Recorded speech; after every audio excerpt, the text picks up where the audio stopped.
Non, il faut que je regarde là. Tu peux me Il faut que regarder. je regarde. Ah putain, je sais pas.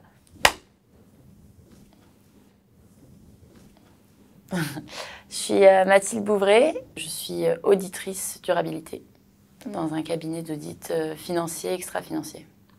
Donc j'ai commencé par une fac de droit, une licence en droit où j'ai fait les 2 premières années à Bordeaux et après une année en Erasmus.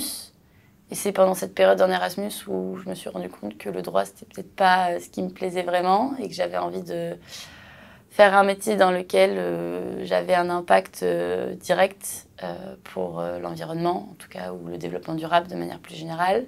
Et que je me suis dit que c'était les entreprises qui avaient le pouvoir surtout de faire changer les choses. Et donc, j'ai trouvé un master spécialisé en RSE. Et pendant la dernière année de master, j'ai fait du coup une alternance, d'abord dans le milieu associatif et ensuite dans un cabinet conseil en RSE. Je pense que j'ai toujours eu cette sensibilité environnementale, j'ai toujours été un peu écolo sur les bords, mais je n'avais pas imaginé que je pouvais en faire mon métier. À Londres, j'ai eu l'occasion de découvrir plein de choses et d'apprendre plein de choses, notamment autour de ces sujets environnementaux.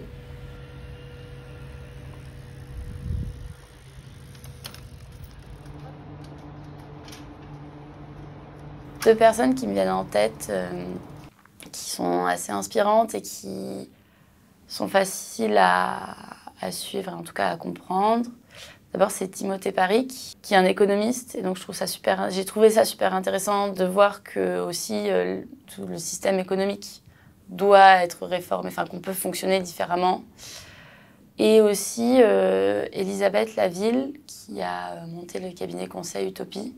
Ils sont très inspirants et très engagés. Ils réfléchissent beaucoup à transformer l'entreprise de l'intérieur et pas seulement faire de la RSE de surface, comme on pourrait dire, qu'on peut appeler aussi d'entreprises régénératives. En fait, il y a beaucoup de nouveaux concepts d'entreprise qui sont encore aujourd'hui émergents et qui, j'espère, dans 2050, seront des modèles classiques d'entreprise et que les modèles de créer de la valeur économique pour créer de la valeur économique sera obsolète.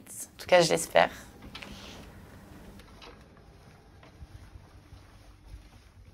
Alors, l'audit financier, c'est les commissaires aux comptes, donc ils certifient les comptes des entreprises. Et depuis 2019, à peu près, cette entreprise, elle a pris conscience qu'il n'y aurait plus que les informations financières qui allaient être importantes pour communiquer sur la santé de l'entreprise et que les données extra-financières, donc tout ce qui est développement durable, donc le social, l'environnement notamment. Et donc moi, j'ai été embauchée pour développer ce pôle-là, le pôle du coup extra-financier, où on certifie initialement les déclarations de performance extra-financière, donc des rapports de développement durable que devaient publier les entreprises, et là maintenant les rapports durabilité. Donc la certification d'information extra-financière permet aussi aux entreprises d'avoir des fonds et du coup de progresser, de s'améliorer, enfin de se développer. Du coup, je suis pas mal sur la recherche des nouveaux clients, sur des parties développement commercial. Et aussi, donc, dans mes missions, c'est beaucoup d'échanges avec les entreprises. Et on a aussi une partie société à mission, où en fait, on audite les sociétés à mission. Donc les sociétés à mission, c'est des entreprises qui se sont donné une raison d'être et des objectifs sociaux et environnementaux. Et donc, moi, je m'occupe de vérifier que tout se passe bien et que les objectifs ont bien été mis en œuvre.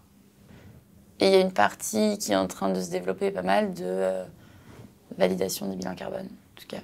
Parce qu'un bilan carbone peut être réalisé selon plusieurs méthodologies. Il y a la méthodologie qui a été développée par l'ADEME et l'ABC, et donc qui est la méthode bilan carbone.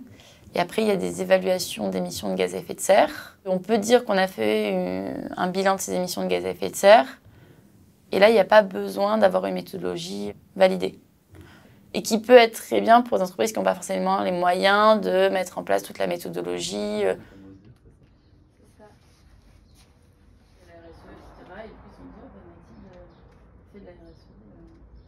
Je pense la jeunesse, d'être encore jeune dans ce milieu-là et que c'est des sujets mine de rien, qui sont stratégiques pour les entreprises et qui sont pris par la direction et qui ont toujours fonctionné d'une certaine manière et qui ne voient pas l'opportunité de mettre en place des actions pour la transition écologique. Enfin, même si on dit que la RSE, c'est aller au-delà du droit, il faut connaître le droit, enfin la réglementation pour pouvoir aller au-delà. C'est quand même un sujet assez récent de l'environnement, enfin assez récent. C'est très vieux, mais on en a pris conscience assez récemment et ça se développe beaucoup maintenant. Donc la documentation est très importante au quotidien. Mais après, c'est aussi beaucoup la pratique finalement, parce que chaque entreprise est différente. Et entre la théorie de ce qui serait bien d'appliquer, ce qui serait bien de faire et ce qui est effectivement réalisable, il y a quand même un petit écart.